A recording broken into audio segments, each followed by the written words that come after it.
방금 이 영상의 썸네일을 누르고 들어오신 여러분은 대부분 말하기가 어렵기 때문에 영상을 찾아오셨을 겁니다. 말하기 너무 어렵죠? 저도 어렵습니다. 그리고 그 고민은 사회생활에서 생기는 불편함으로 인한 고민일 가능성이 크겠죠. 그래서 오늘은 보다 나은 사회생활을 위한 말하기 2가지 포인트를 공유해 보겠습니다. 첫 번째 포인트, 사회적인 말을 다시 트자입니다. 이게 대체 무슨 소리인가 싶죠? 우리가 말을 튼다라는 이야기는 아기들에게 보통 사용을 하죠. 여러분도 엄마 아빠 같은 간단한 단어부터 천천히 말을 트기 시작해서 자연스럽게 말하기가 가능해진 거잖아요. 저도 그렇고요. 근데 도대체 왜 말하기를 잘하려면 다시 말이 트이는 과정을 거쳐야 할까요? 왜냐하면 이것은 유년 시절 말하기와 성인의 말하기가 엄연히 다르다고 보통 많은 학자들이 말하기 때문입니다. 성인의 말하기는 사회적인 환경에 의해서 크게 작용하죠. 직장인이라면 직장 상사와 동료, 취업 준비생이라면 학원 선생님과 스터디 메이트, 사업가라면 직원들과 거래처 등 사회적인 활동을 위해서 자연스럽게 사회적 말하기가 대부분의 시간을 차지합니다. 그냥 우리가 학생 때였던 친화적인 말하기뿐만 아니고 그 집단을 위한 말하기가 필요하다는 거죠. 그래서 말을 터야 된다는 거고요. 사회적인 말하기는 아무래도 직장에서 많이 필요할 겁니다. 그래서 직장에서 도움되는 간단한 업무용 말하기 그리고 스몰 토크 방식을 아는 선에서 제가 또 그리고 자료를 알아보는 선에서 알려드려 보도록 하겠습니다. 첫 번째, 업무 시에는 상대방이 머리를 쓰지 않게 하는 게 가장 좋습니다. 생각보다 우리의 말은 정리되어 있지 않습니다. 같은 내용이지만 어떻게 말하느냐는 업무에 있어서 큰 요소를 차지하는데요. 예를 들어 업무 중 막히는 부분이 생겨서 도움을 요청하는 상황이라고 가정을 해보겠습니다. 우선 의외로 많이 실수하는 최악의 말하기가 있는데요. 바로 목적 없는 부탁이라고 합니다. 예를 들어 누구님 잠깐 이거 좀 할 게 있는데요.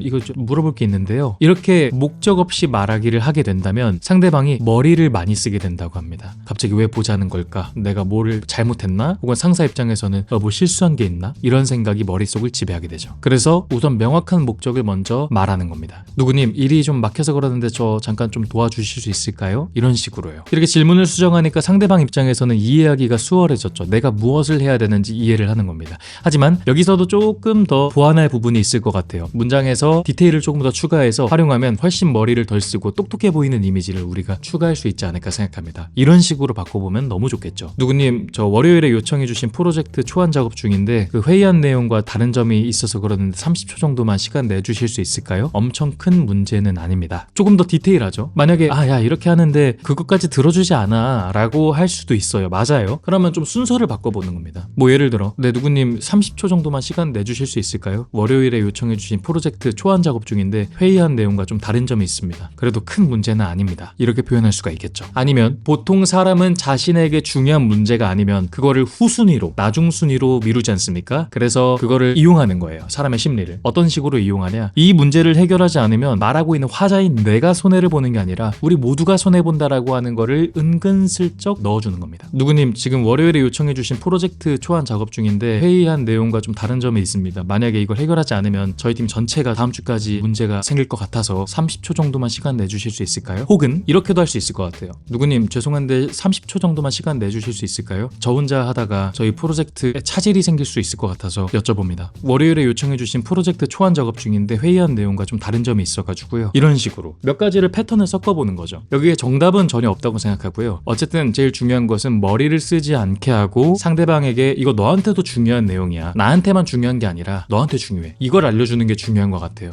보통 저도 너무 그럴 때가 많은데 상대방한테 부탁을 할 때 나만 해당이 되는 무언가로 부탁을 하는 경우가 많더라고요. 근데 요청을 할 때 만약 여러분이 설득을 해야 되는 과정이다라고 하면은 그 중심이 나에서 우리로 바뀌던가 나에서 상대방으로 바뀌어야 되는 것 같아요. 그래서 어떻게 하면 상대방이 머리를 덜 쓰게 할까? 그리고 어떻게 하면 이 문제를 공론화, 나 혼자의 사유화 말고 공론화할 수 있을까? 고민해보면 좋을 것 같습니다. 자, 두 번째입니다. 두 번째 포인트는 스몰 토크 시에 질문이 어렵다면 차라리 대답을 신경 써보자라는 겁니다. 이 말하기가 어려우신 분들은 내성적일 가능성이 높습니다. 그러다 보니까 당연하게도 스몰 토크가 어려울 확률이 높죠. 근데 뭐 이렇게 생각할 수 있습니다. 스몰 토크 굳이 해야 돼? 남들하고 억지로 이야기해야 돼? 라고 하실 수 있는데 당연히 선택입니다. 스몰 토크를 안 한다고 해서 뭐 헌법, 형사법, 민사법에 막 위반되는 거는 없고요. 개인의 선택이죠. 근데 저는 개인적으로 이왕이면은 같은 시간에 대화를 조금 더 잘하는 방식이 나의 삶의 자유도와 나의 삶의 발전에 증진이 되었다라고 저는 느끼거든요. 도움이 되시는 분들은 사용하시면 좋을 것 같아요. 아무튼 본론으로 돌아와서 스몰 토크를 할 때 다들 고민하는 게 어떤 주제로 말을 걸어야 할까라는 고민을 저희 같은 내향인들은 머릿속이 복잡해지고 용기가 필요하거든요. 그래서 저희가 차라리 방식을 조금 바꿔보는 겁니다. 그냥 질문하기가 너무 어려우면 대답에 디테일을 조금 더 추가해보자는 겁니다. 하루 일과 중에서 여러분께 먼저 소소한 이야기를 꺼내시는 분이 한 명쯤은 있을 거잖아요. 우리가 소소한 이야기를 기다리다가 질문이 들어오면 대답을 신경 쓰면 되는 겁니다. 그때 예를 들어 제가 밥 먹었어? 라는 주제로 무난한 대화 형식을 한번 보여드려 볼게요. 누구씨 밥 먹었어요? 아까 안 보이던데? 아, 네, 먹었어요.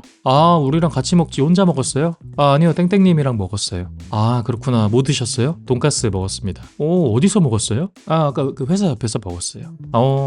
맛있겠네요. 다음번에 같이 갈 수 있으면 가요. 무난한 대화죠. 하지만 조금 냉정해 보일 수도 있고 활기가 떨어지는 느낌이 보일 수도 있어요. 물론 여러분들 정답이 없습니다. 만약 내가 상대방에게 선을 긋고 싶다라고 한다면 방금처럼 말해도 전 좋은 것 같아요. 근데 이런 식으로 대답하는 것이 너무 밋밋한 느낌, 그리고 상대방에게 안 좋게 보이지 않을까, 내 의도는 그게 아닌데 잘 전달이 안 된 거 아닐까라고 고민하신다면 바꿔보는 거죠. 대답도 좀 더 디테일, 그리고 톤도 조금 다양하게 넣어보면 좋을 것 같아요. 이번에 대답에 좀 스토리와 디테일을 추가해 보겠습니다. 땡땡씨 밥 먹었어요? 아, 네, 어제 그 누구님이 근처에 맛집 있다고 해가지고 같이 점심시간 되자마자 뛰어갔다 왔어요. 오, 어땠어요? 갈만해요? 아, 뭐 뛰어가서 먹을 만한 맛집은 아닌데 저희 그 저번에 먹었던 곳 있잖아요. 거기보다는 뭐 나은 것 같아요. 아, 그렇구나. 나 여기 옆에 그 우리 맨날 먹는 식당에서 먹었는데 따라갈 걸. 아, 아쉽네요. 오, 내일 같이 가실래요? 저희 점심시간 되자마자 뛰면 아마 자리 있을 것 같은데? 뛰어갈 맛집은 아니라면서요. 그래도 같이 가주시면 감사하죠.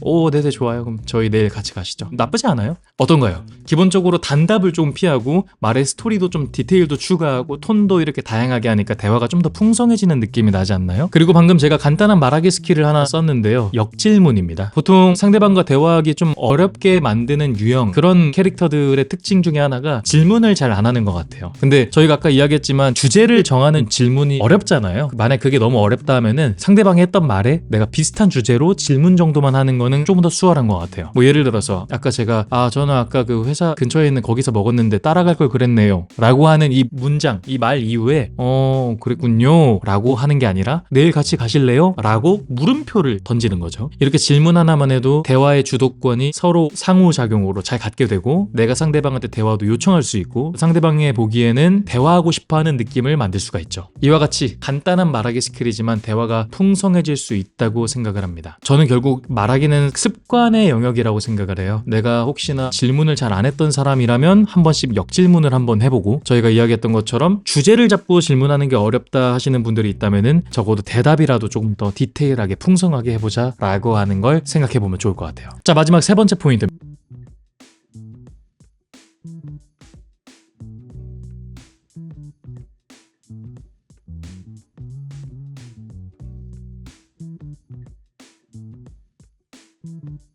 시간이 흘러서 말하기의 습관이 되고요. 로버트 제누아의 책 당신의 입을 다스려라에서는 말은 나를 비추는 거울이라고 말합니다. 사람들은 우리가 한 말을 나름대로 해석을 하는데 그 해석에 우리의 모습이 담겨 있다고 하는 건데요. 혼잣말이라고 표현되는 말하기야말로 진짜 진실된 내 마음의 표현이고, 이 혼잣말이 나를 비추는 거울이 될 가능성이 좀 높습니다. 예를 들어 저 같은 경우에는 어렸을 때 저희 가족이 전반적으로 좀 다혈질이어서 갑자기 욱하면 막 소리 지르고 막 욕하고 이랬던 습관이 많거든요. 뭐 예를 들어 발가락이 문틈에 찐다, 너무 아프잖아요. 그랬을 때 막 짜증내면서 소리를 지르고 혼자서 그랬었던 적이 많아요. 아니면 누가 뭐 피곤하게 한다던가 짜증나게 한다던가 안 좋은 소식이 있다던가 그러면 혼잣말로 막 되게 툴툴거리고 짜증냈던 적이 많은데, 결과적으로 보면은 그게 저한테 독이었던 것 같아요. 계속 악순환을 만든다고 하죠. 그러다가 이것은 나한테 오히려 도움이 되지 않는다, 이 행위는 나를 해친다 라고 하는 걸 딱 깨닫고 조금씩 저의 혼잣말을 바꿔나갔는데, 그러다가 딱 기억에 남는 에피소드가 새끼발가락에 똑같이 엄청 아프게 찧었는데 그때 아! 라는 소리를 하면서 뱉었던 말이